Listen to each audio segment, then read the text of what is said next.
Você, só destacando então, como você disse anteriormente, que Flávio Dino, ministro da Justiça, tem sido aí visto como um dos possíveis próximos ministros do Supremo Tribunal Federal, principalmente para a vaga da ministra Rosa Weber, ela que se aposenta agora no final do mês, completou já os 75 anos de idade, precisa aposentar pelo que é entendido então pelo Supremo Tribunal Federal, e Flávio Dino tem sido visto como o natural sucessor de Rosa Weber, apesar de uma ala do PT estar defendendo junto aqui ao Palácio do Planalto a entrada de uma mulher também para o lugar de Rosa Weber. Pio. Obrigado, André. Obrigado, tá aí. Bom, o ministro Flávio Dino disse que é um assunto possível, sim. Mas vamos lá. Esse país tem alguns problemas que estão na fila antes para serem resolvidos. E a declaração, olha, esse é o tipo de assunto que provavelmente vai dar em nada. Mas foi dita pelo presidente da República. É impossível não debatermos esse assunto. Aliás, de alguma forma, endossada pelo ministro da Justiça dele, um potencial candidato a ministro do Supremo. Mas vamos lá, para discutir só o Supremo, para não dizer que a gente tem que resolver primeiro aqueles decretos do retrocesso do saneamento, resolver o papel do Congresso que precisa voltar ao marco temporal, se sobrepondo, sim, porque isso é legítimo e constitucional, à discussão que está no Supremo sobre o marco temporal e também a questão das drogas. Bom, isso tudo é muito mais importante para o país. Mas vamos lá. Se fosse para discutir só o Supremo, a gente precisa discutir o que é importante. Vamos tornar o Supremo apenas uma corte constitucional, porque hoje o Supremo é instância recursal. E recursal sem fim, dependendo de quem vai ao Supremo. Uma menor exposição na mídia por parte dos ministros, como acontece na Corte Americana, que você não vê ministro do Supremo, da Suprema Corte dando entrevista lá. E, obviamente, a proibição expressa, claro, objetiva que juiz não pode antecipar voto na mídia.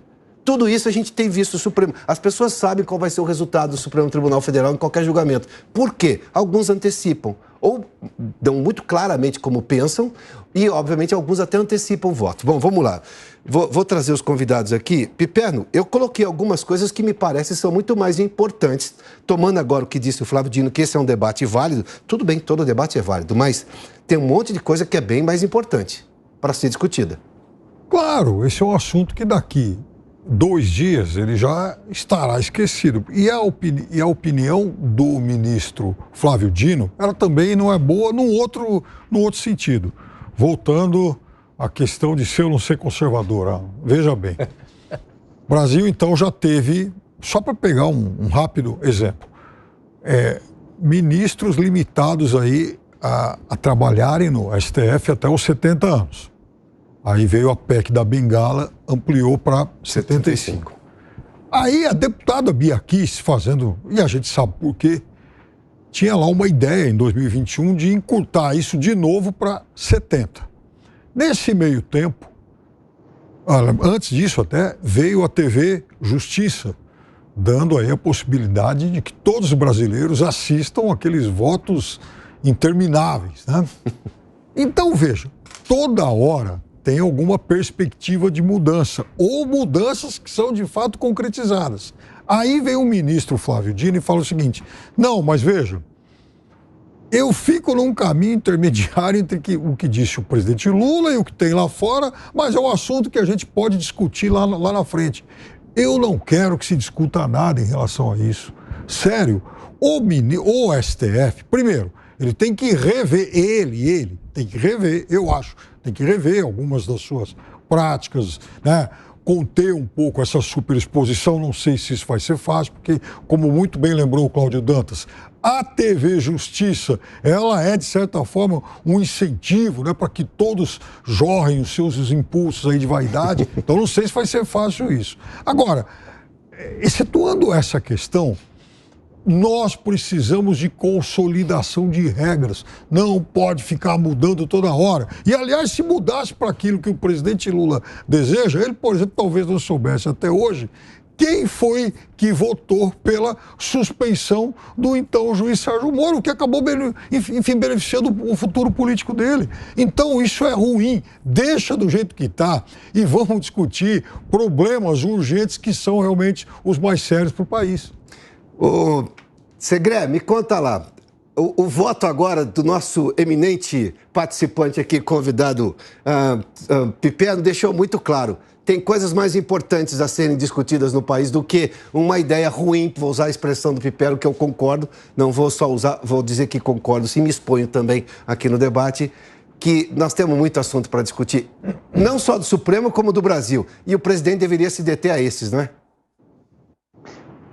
Mas você sabe, Piotr, que eu acho que é uma estratégia do presidente de soltar um título para que todos percamos tempo falando sobre um projeto que não tem nem pé nem cabeça, que contraria, inclusive, quando a gente lê Espírito das Leis, 1748, Montesquieu, que colocou a base da República na divisão dos três poderes. E uma das características da Corte, no caso, do Poder Judiciário, era invisibilidade, ser invisível.